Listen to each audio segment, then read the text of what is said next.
ডাকসুর নির্বাচিত সদস্যদেরকে থানায় যে মব করে তাদের উপরে হামলা করা হয়েছে। মাননীয় স্পিকার, তারা সাধারণ সদস্য নয়। এগুলো শুধু আশঙ্কার বিষয় নয়। আমরা যদি খবরের কাগজের পাতা উল্টাই তাহলে দেখব প্রত্যেক দিন অসংখ্য খুন এবং ধর্ষণ হচ্ছে। মাননীয় স্পিকার, একজন সংসদ সদস্যের উপরে হামলা হচ্ছে।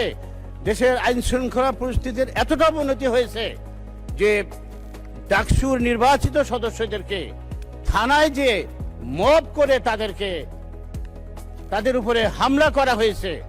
মাননীয় স্পিকার, তারা সাধারণ সদস্য নয়। তারা ডাকসু নির্বাচিত সদস্য এবং ডাকসুর ইতিহাসে রেকর্ড পরিমাণ ভোট পেয়ে তারা নির্বাচিত হয়েছিল।